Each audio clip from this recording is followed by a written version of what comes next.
Good morning, everyone. I hope you're having a good day so far.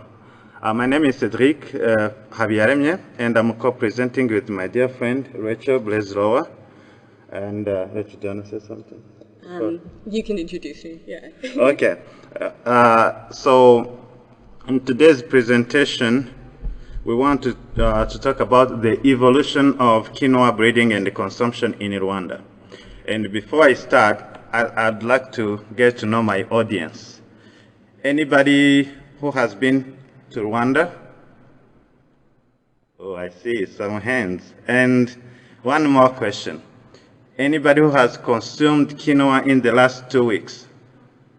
Oh, a lot of people.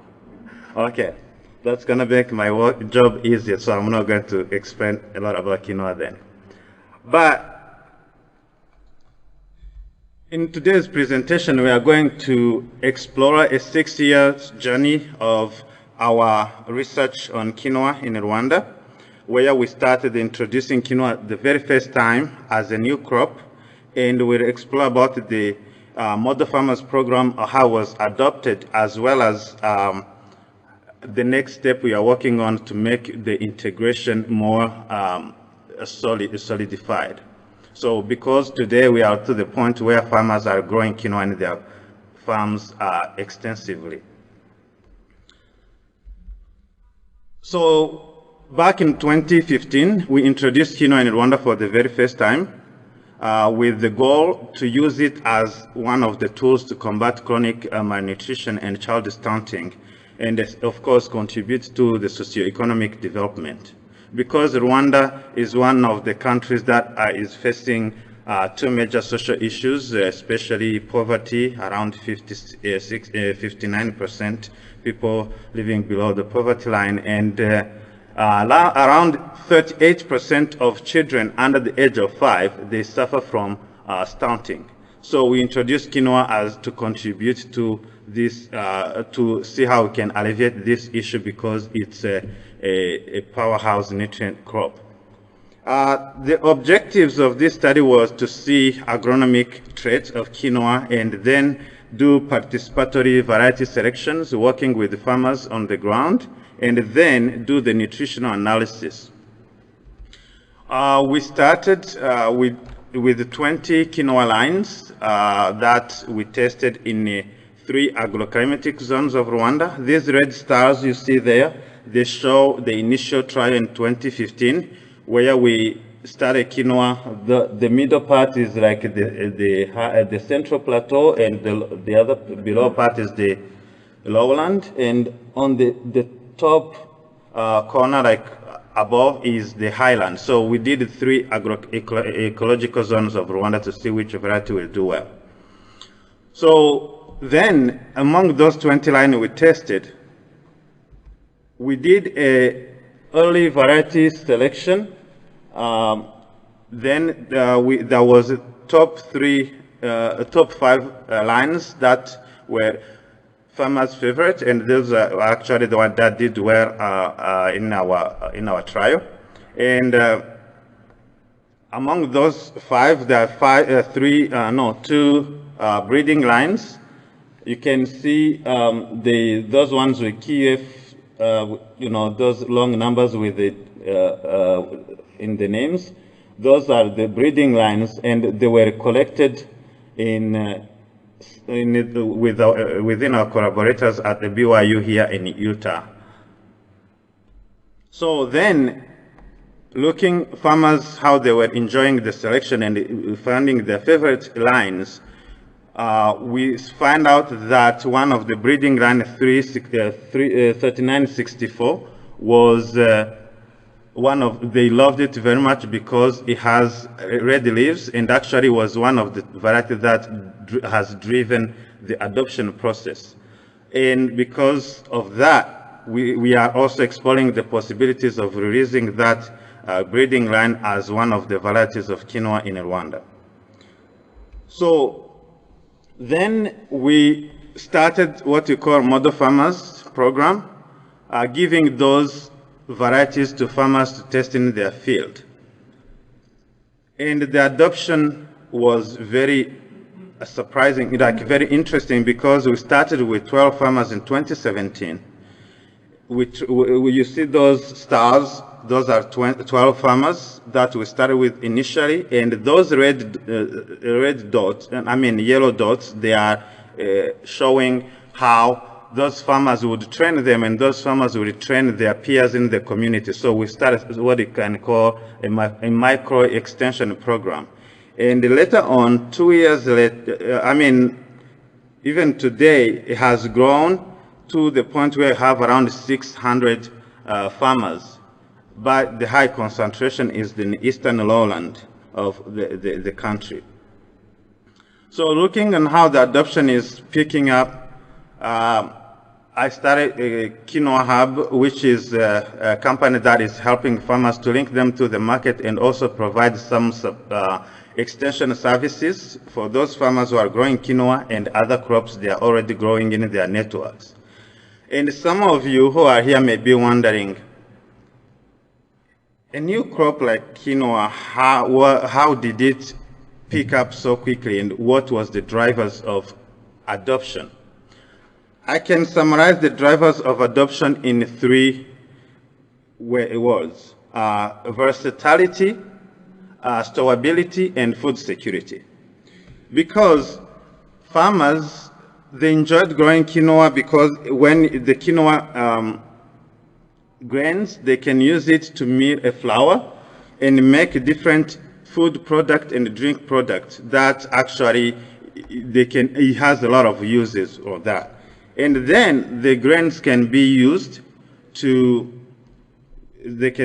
a supplement to rice. They can be steamed or boiled in a sense that it can be either mixed with rice or consumed alone. And most important is that the leaves are also edible. They boil them or steam them and make quinoa leaf soup or different products from the leaves as well.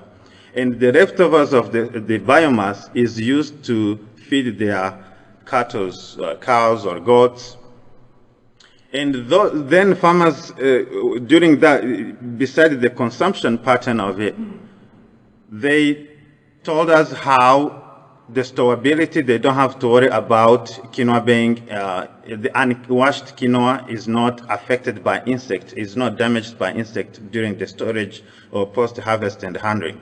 So that saves them the time or even the resources they use to invest in post-harvest and handling, especially because, like we know, other crops, they tend to be affected by insects, and then they lose out their production.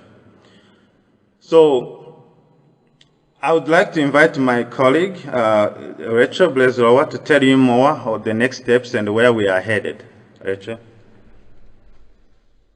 Thank you so much, Cedric. And so, as you can see, over the past 5 years, the story of quinoa in Rwanda has transformed pretty dramatically.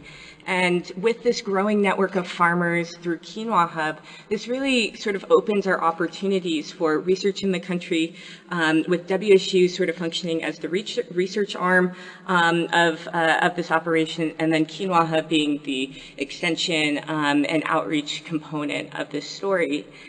So now we have this large group of farmers that we can work with to further fuel the expansion of quinoa, but also just work with farmers to better identify lines that work for them, work for their particular end uses, and also that work in their environments.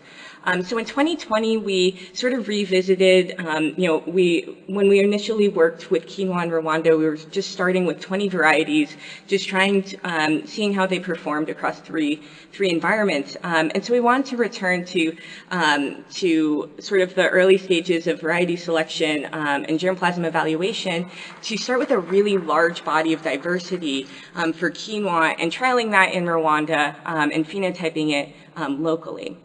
And so we are fortunate to be able to work with King Abdallah University of Science and Technology in Saudi Arabia, and to be able to obtain the Quinoa World Collection from them, which we received 366 lines, and grew that out in an unreplicated variety trial, just observed performance, and then selected sort of the top 30 performers for future variety evaluation.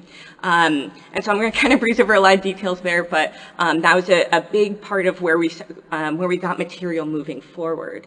And now, as you can see, we have this large group of farmers that we can work with for further variety selection and evaluation. So this really enables our ability to do on-farm trials in a way that we haven't before. And so we decided to use and adapt an approach called the mother-baby trial design that was established and popularized by Dr. Singalindi Snap, and be able to use this to work with farmers and have many, many small trials of the germplasm we had previously selected. And briefly, for anyone who's not familiar with the mother-baby trial design, the principle is that you have a mother trial, which is a replicate variety trial that's highly controlled and highly monitored, sort of at the center of your variety selection area. And then you have many sort of satellite baby trials on farm, where you grow out a subset of the lines that are observed in the mother trial. And then you include a single common control across all of those. And so there's a lot of utility that one can get from a mother-baby trial design. For us, we're really looking for being able to observe these varieties in multiple environments, being able to work with farmers to conduct participatory variety selection, so that they can sort of select what works for them, and we can just facilitate that process. And then 3, being able to actually start to understand and dissect what traits they're really prioritizing and valuing in quinoa, so that in future replicate variety trials, we can make sure that we're evaluating phenotypes that are appropriate and relevant for them.